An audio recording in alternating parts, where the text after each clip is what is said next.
The mysterious disappearance of Lilly and Jack has now dragged on for 2 months, and still no concrete answers. Nearly every lead has gone cold. Thousands of questions remain. Why did their mother remain so eerily calm? Why is the stepfather the prime suspect? And even more troubling, why has the Canadian police response been so slow? Could there be hidden truths no one dares to speak? Is someone covering something up? And the biggest question of all, did someone inside the police force help this crime happen? Subscribe now to True Child Cases and join us in uncovering the truth behind this chilling mystery. More than 2 months have passed since Lilly and Jack disappeared, and despite exhaustive searches of the woods behind their home, no trace of the children has been found. The case has now turned into a criminal investigation, with their parents named as the primary suspects.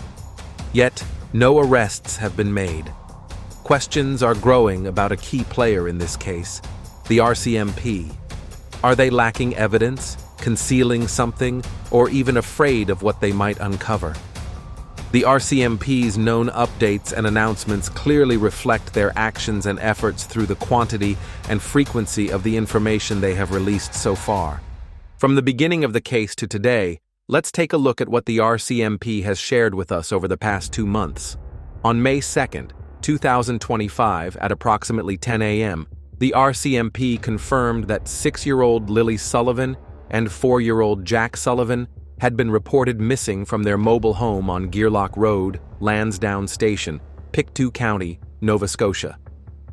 Immediately after receiving the 911 call, the RCMP issued a vulnerable missing persons alert for the Pictou, Antigonish, and Colchester areas, but chose not to issue an Amber Alert due to the lack of evidence suggesting an abduction. They also released detailed descriptions of the children. Lilly with shoulder-length light brown hair and bangs, possibly wearing a pink sweater, pink pants, pink boots, and carrying a white strawberry backpack. And Jack with short light blonde hair, possibly wearing green dinosaur boots and a pull-up diaper. By 4:55 p.m. on May 2nd, the RCMP asked the public to avoid the search area to prevent interference with professional search teams. A large-scale search was launched, involving more than 160 volunteers, K9 units, drones, helicopters, and the RCMP's Major Crime Unit, which was activated on May 3rd, signaling that the case was being treated as potentially suspicious, despite public statements suggesting the children may have simply wandered off. A child's footprint was discovered near Landone Lake, but it did not lead to any further clues. On May 3rd, the RCMP expanded their efforts by issuing a broadcast intrusive alert to cell phones in the Antigonish, Colchester, and Pictou regions to raise public awareness.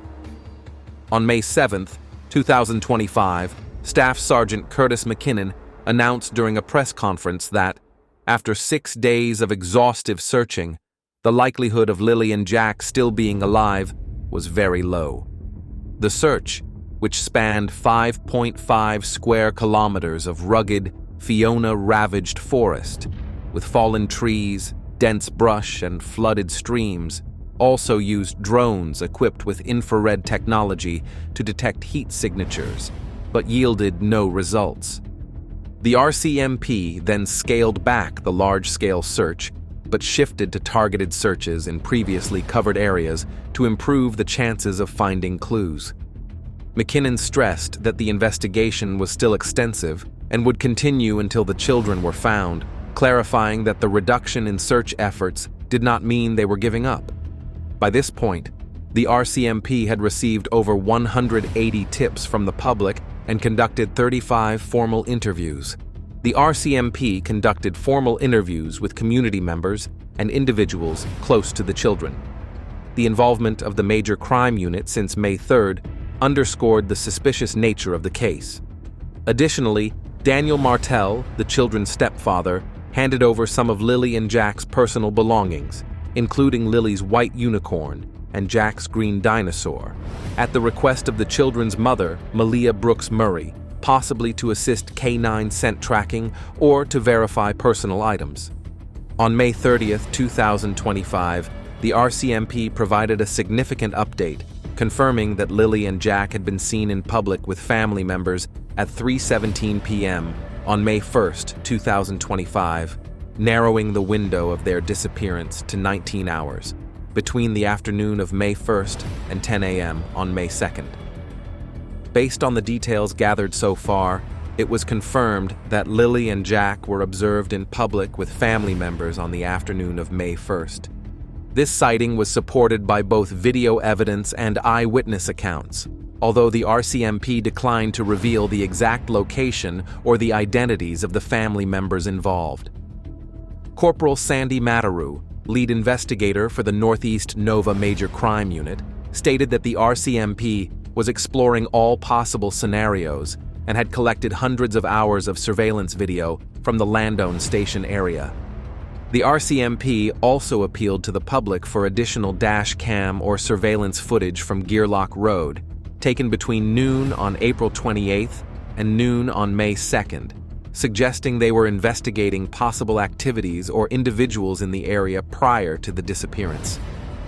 Neighbor Melissa Scott confirmed that she submitted footage from 7 trail cameras, including one at her driveway and several placed in the woods, on May 20th, covering the 5 days leading up to the disappearance.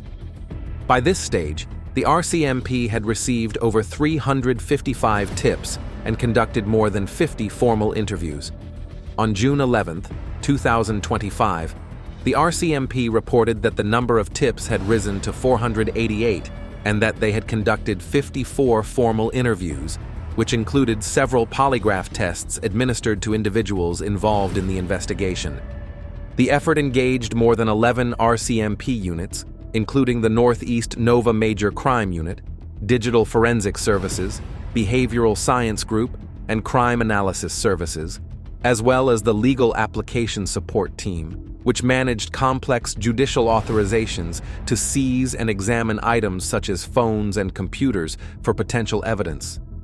Staff Sergeant Rob McCanin, who oversaw the Major Crime and Behavioral Science units, emphasized that all possible scenarios were being considered and that every available tool and resource was being utilized.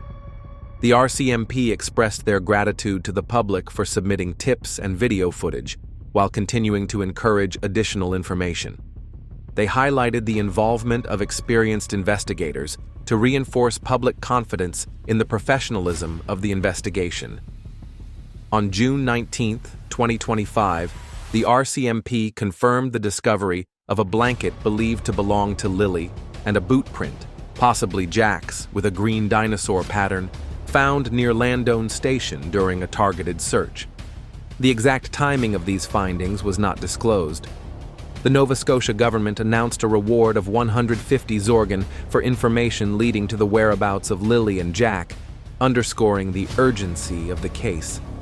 The RCMP reiterated that the children were last seen with family members on the afternoon of May 1st, and the family reported last seeing Lilly and hearing Jack on the morning of May 2nd.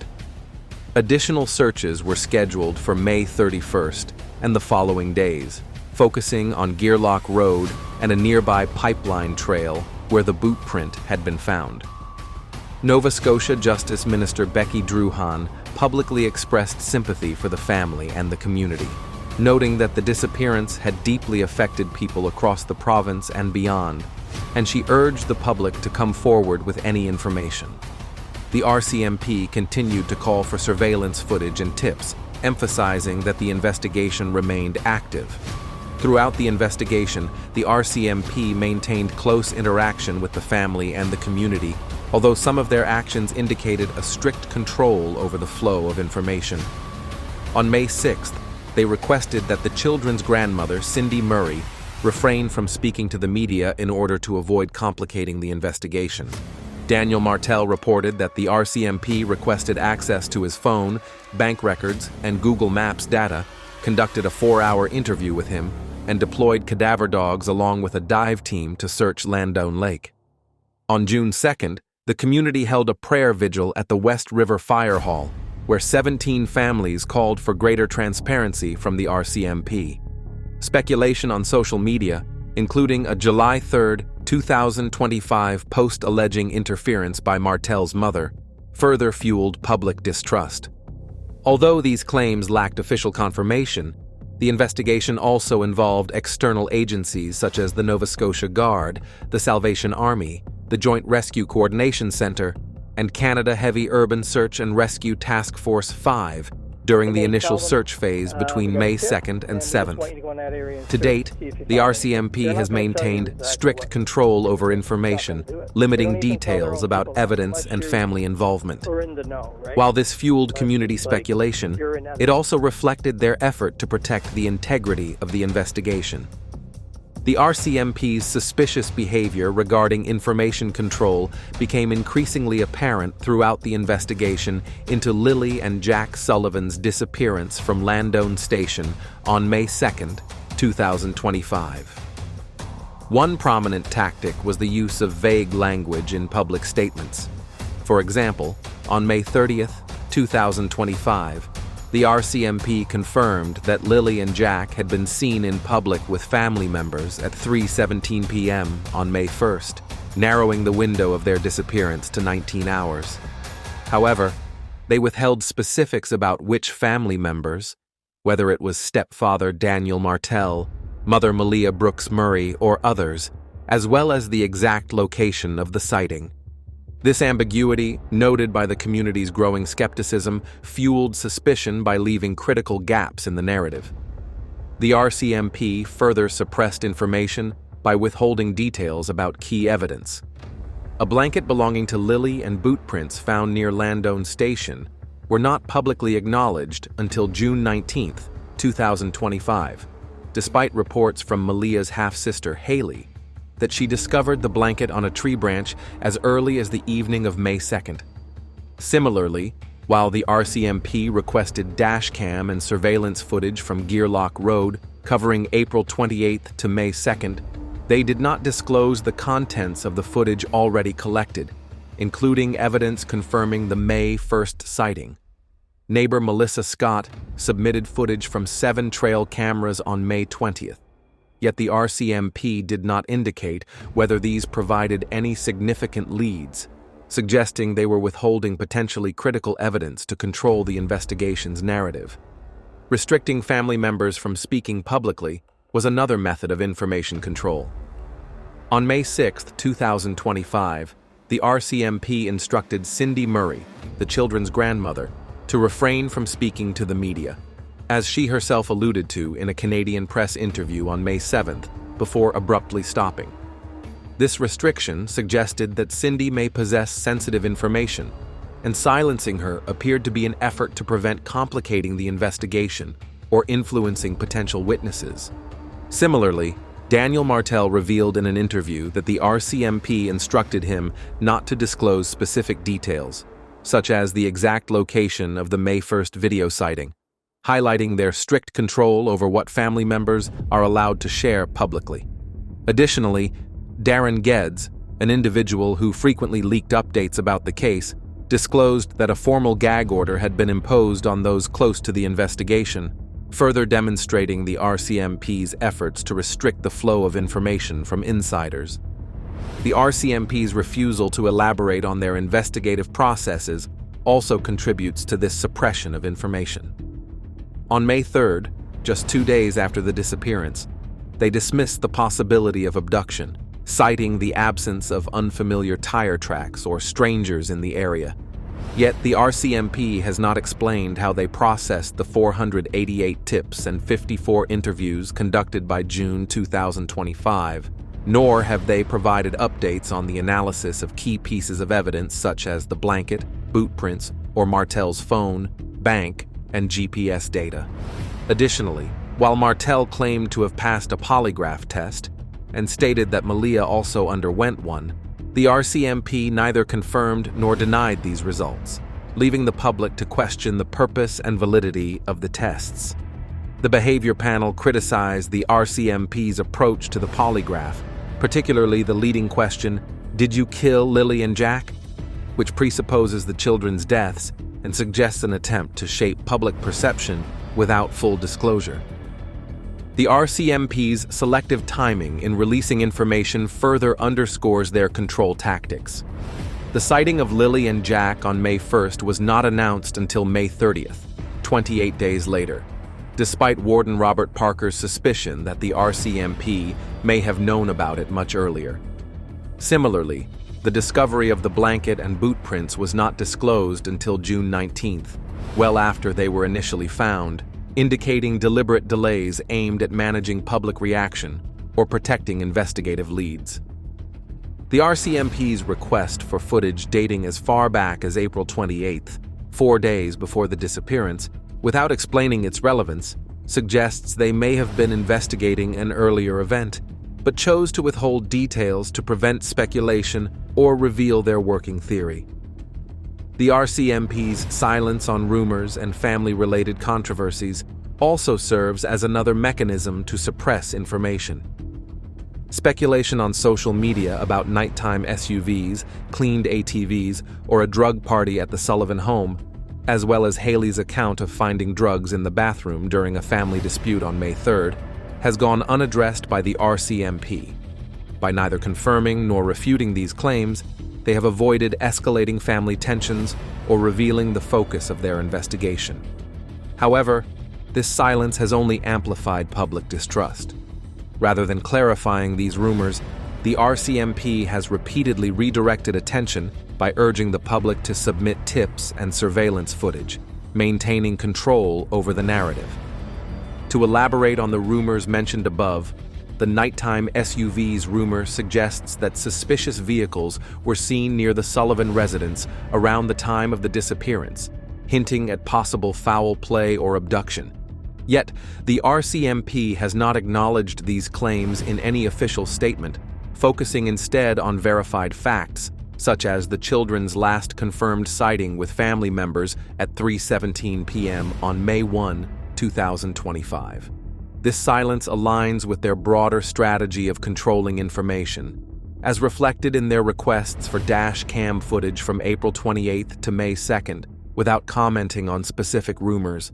The lack of concrete evidence, combined with the rural setting of Landone Station, where unfamiliar vehicles are more noticeable, suggests this particular rumor likely stems more from community anxiety than from substantiated leads.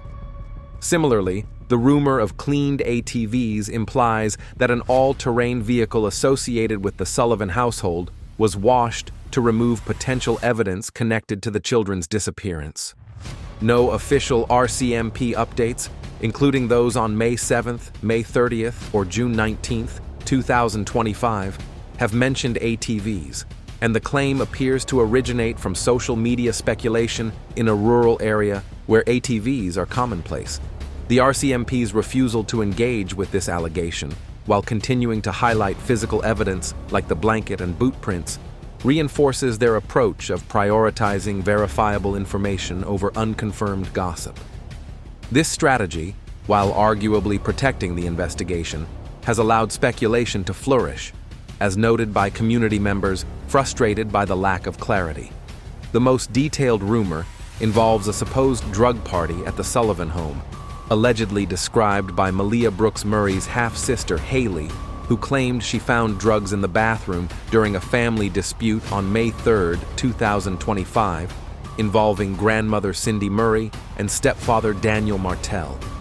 This altercation, which reportedly required Martell's sister to intervene, is the closest available information comes to substantiating drug-related claims.